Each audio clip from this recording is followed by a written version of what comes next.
Hi, I'm Cindy, I'm Kim. And I'm Tiffany. and today we're going to talk about how do we get kids to actually attend to the overall structure of words. So, Kim, talk about what you're running into with a student. I have a student who's at a school for kids with dyslexia, but what I've seen is that the act of reading is so hard and arduous for her.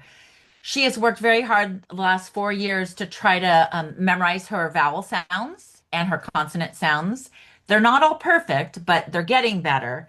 But yet, still, when I'm having her try to read pages, even from a first grade book, second grade book, it's still very difficult for her. And sometimes she's still guessing.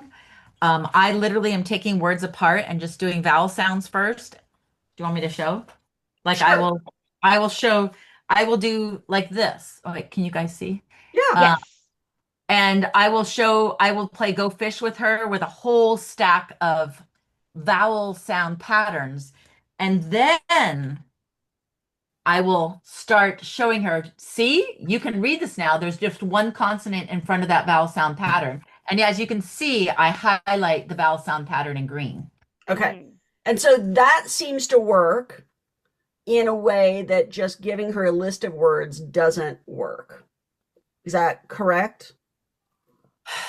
But you're not necessarily getting transference, meaning No, because when you when I take it try out of to, that format, yes, when I Mm. try to have her read a combination of sight words, even if they're simple sight words, it's still slow and tortuous and very difficult. So let's first talk about what you're doing right, which is you're using handwriting that reflects the letter formation that she is typically going to see when reading a book that is a manuscript font without serifs, meaning Right, we'll right. have the little lines. We're not using a Times New Roman with the little No. dinky little lines off to the side that make letters look fancy, but in my mind make it more visually difficult to read. So, and how big is the text when you actually work with her? Are you working in small font or large font? I'm working in a fairly large font, like they're simple books, Well, and like the cards tiny. you held up, those are the size of the font that you're using with her. Oh, this is for playing Go Fish. Yes. Right. So you're using it large. When you then Yes. have her to go read, is it also that large? No. Why not? Because I'm having her try to read books that are should be Okay, at the but we're not ready for that yet. she's not ready. I mean, this she did. Okay, but that's a bigger font. That's like a 24 point font. Yeah, that's me writing by hand. Yes. Okay, Yes. so books, like if you're going to have her read a book, like I you have to, want to totally bump font up. so I really need to make it this big, at It least. needs to be big for her because my suspicion is her eye is not picking up the detail. And here's the question. When a kid read, I should know this, but I'm a little confused. You know, I'm trying to get automaticity in these vowel sounds. Hmm. Like, should she be looking at that first, saying oh, O's, and then saying pose? Or, Um, I would say so. A, when you put up a consonant, can she provide the correct phoneme for that consonant? most of the time, Okay, if she can't do it consistently, you're not there yet. yeah, she's still Okay, missing like TH and yeah. Mhm. okay. So those should be out of the list. What Right. happens when you do a blending drill? Ah, I am not even going there yet because she is so not there. Okay, but wait, but you are doing blending drills with that. You're just doing it in a less variable construct. I guess you're right, ST. But if I wanted to do splide, SPL, like three in a row, that would make her. No, no, no, but that's not a blending drill. A blending drill is where you have um, a set of consonants, a set of vowels. Like, let me see if I can pull this up You mean with quickly. the little, I have magnetic ones and everything. Right. So you would have, maybe I can find. Actually, I have done that with her. I've done that on And the how does she whiteboard. do with a blending drill? But she does, if I keep the word simple, again, I'm not making super complex, but I do. So, for example, a blending drill would look like, Yeah, show me. um, Yes, I'm interested as well. And when do you start a so blending drill? Oh, you very early on when you're working with um, basic mm-hmm. reading instruction, so you would Okay. do d, e, v, dev, right? J, e, v, Okay. jev, Yeah. um, j, x, jex, right? Yes. Jox, jocks, Okay. right? That's Yes. considered a blending drill because you're using the same base over and over again, and Okay. you're just changing one letter in the drill. Mm-hmm. And Okay, yeah, you're right. I'm having to go backwards because they keep going forwards in class, but right? she hasn't mastered this yet. Okay. Yeah. So if she can't do this, she's not ready for what you're showing her with the words. Does that kind of make sense? And I'll Yes. send you the list of, and I'll put it up on as a reference, the list of beginning, middle, and end um, letters that you use in a blending drill, Okay. because she's not getting that blend fluid because No. it's not fast enough. Okay. No. No. And so I would also gamify it where you do a flip and you ding and a flip and a ding and a flip and a ding, and or have your little counter to see how many she can get done. Yeah. See if that Everything will has to help be a her. game. It has to be a Everything game. Mm-hmm. Okay. can't do anything without a game. So then the next activity that you can also take a look at, and I've just thrown this up really fast in an Excel spreadsheet, Right. is I've got a target word over here, and then I've got rows over here. And Mm. every time she sees an exact match to the target, she's going to draw a line through it. And we're Mm. intentionally making an uneven number of matches. And so she is not this is not a sounding out exercise. This is a visual exercise. Is my eye Good. going in and picking up I see. the Mm. detail to read what is actually there and knowing what's important to focus on, right? Would you call that an orthographic exercise or That would not be really? an orthographic exercise. Okay. Mm. You could also do, this is an app on the iPad called Visual Attention. Okay. Wow. Okay. Mm-hmm. And so they have practice. Mm-hmm. So we can do, you can set the number of trials, you can set the number of choices, you can set the levels. So right now we would want dissimilar letters for her. And off we Easy. go. So every time she sees a V and a Y, she's going to tap it. Okay. Yeah. So Oh, why your is it not running? voice is on. Let's try that But again. I do this with other students, but I haven't done this with her. Okay. So Yeah. obviously I've It missed, makes a ding ding sound and it makes a yeah, sound if you do it wrong. right. So every time I see one, I'm tapping it and it's measuring her rate and accuracy. And if you Yes. get it wrong, it makes kind of a goofy noise, right? So Is that, this to help? Oh, sorry. Go ahead. go ahead. No, you said. Is this to help their orthographic processing over time? Because to recognize and to remember, right, the pattern. So Right, this is an exercise to improve them over right. time. So Okay. I took me 31 seconds to find all 26 targets with 88% found on the first try. Oh, Okay. So, wow. so what I'm seeing is like when people say, "Oh, what kind of dyslexia does she have?" I mean, she has a variety of, She has multiple things going on, but the orthographic piece is clearly playing a role. it's Then, killing her. Yeah. then there is letter reflex. Yep, I love this one. And this is where what we're Hold the doing. device flat before beginning. Make Wow. the letter D. And I've done this with her before. It seems like it has trouble on making things Q. stick sometimes. But Okay. yeah. Make the letter D. Wow. D. Yep. This is a really good one too. Great. Mm-hmm. Make the letter Q. So, and I'm of course D. not responding it, but you get the idea. Make the letter. Yeah. So, Right. and then the next one, Swipe to make the letter.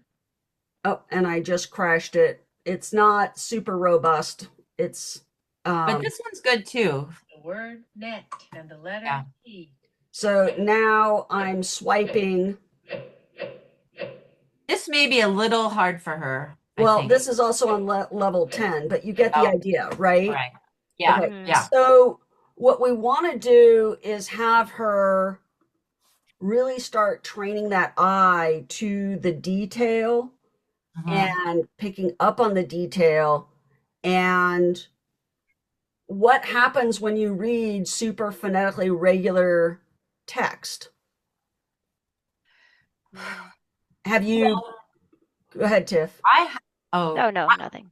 I have phonics based tests that supposedly is at her level, but she gets thrown for a loop when something's not in her venue. Like she sees THEY, a sight word that messes her up. Um, I have to but make my to own me, test. that says that your decodable reader level is too high. Yep. So for example, I love, What? um, the lady that produced these, and she has a ton of them. BB jams? Okay. And they're super affordable in the Kindle. But look at how controlled the text is in Yep. terms of phonetically regular. Yeah. There are minimal sight words. Yep. Okay. Mhm. And you have a ton of controlled text where you've got guaranteed, we know she should be able to sound this out. And if she can't sound this out, Yeah. She could do it. okay. So, and then they do a great job of going up Wow. in terms of complexity and really saying, here are the sight words. So you would know the sight words prior to it, and you could Yep. physically highlight and say, when we see a word in grade, I'm going to read it for you so that we 100% get it right. And then here's the words. And so you can do that. You can also do bingo. I've done bingo with her. We do Okay. that.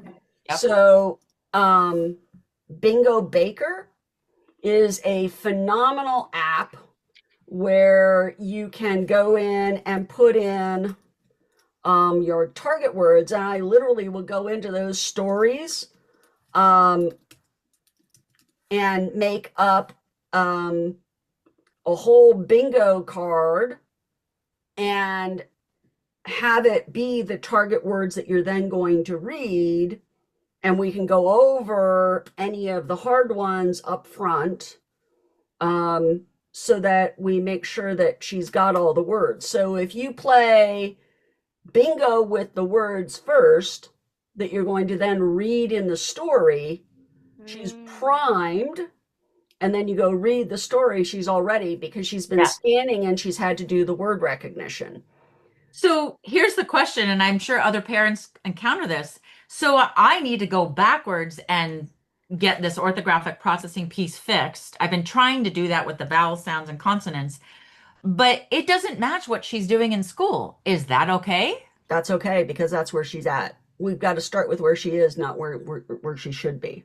And this is what makes parents feel so frustrated. Like, wait a minute, I have to go backwards and do this, but You don't have a strong foundation for the house. yeah. The house can be built of concrete, but if the house is sitting on sand on the beach and a storm comes in Mhm. and washes the sand out underneath, there's not going to be a house anymore. And this kind of work that you've just described to me, it is something that needs to happen in a daily way. And she's not getting it. She's not getting it And because that blending drill is that's it. relatively fast, right? Like Right. ding, ding, ding, ding, ding, ding, ding. And you just do it for a short period of time, Mhm. Yeah. but getting that automaticity up, right? Yep. The bingo game is that scanning piece, right? Right. What sound does it begin with? What letter does that correspond to? Mhm. Right? And you've got the call sheet And so you can pick out words and say, Yeah. what is this? Like, let's go over your bingo sheet Yeah. and Yeah. see if there's any hard words on here for you. Yeah. Yeah. And then play. Mhm. Um, Yeah. you've got to really build foundational skill set to make sure that that's automatic. So Yeah. you're doing high level tasks because you're like, I've got to do something different because what I'm doing is not working, Right. and she's not there yet. No. And just I remember with another student I had with you, you realized that her sight words were so far behind because she was not getting them. So I thought, well, maybe that's, I just got to get these sight words going, but that's not doing it either. It's No. not. It's not. It's more than sight words. Have you also had a conversation with her of, do you actually want to learn to read? Um, she's very young in that way. Have you said, look, like, we're spending all this time doing it, but I don't feel like you've got full buy-in. Do you understand the implications of not being able to read? Yeah. And what Yeah. happens when you have that conversation? She said, I'm not going to do any homework at home. So I said, yeah, but I said, she said, I just want to play games. And I have to say, okay. And of course I make a You don't game. have to say okay, but you do say okay. Yeah. So, my answer to that would be, I understand that you want to play games. I understand that you want to be successful. What I don't want to have happen is you get to seventh and eighth grade and teachers put work down in front of you and have your anxiety go through the roof because you can't do the work because you can't read. Yeah. So I'm my waiting job for is that to not to make you soothe your happy. ego. My job is to help you learn to read in a way that's effective and supportive. And I want us to celebrate Right. your success. Um, I think she does that fight or flight kind of thing. And it's Tiffany, that's the psychology behind all this. You've got to try to Mhm. get yeah, them over that and like make them comfy. It's like, yeah, let's do these challenging things, that. right. But like you It, said, I got to make it easy first and get that proximity, the zone of right. proximity. And so when kids are highly successful, you don't have to gamify as much. Yeah. Yeah. Mhm. And it can still be fun and highly successful. You're right. But I like Right. those. Those are good. I have those games and I've got to go back and I have to just accept that that's what needs to be done. Yeah. Okay. That's Yeah. good. Well,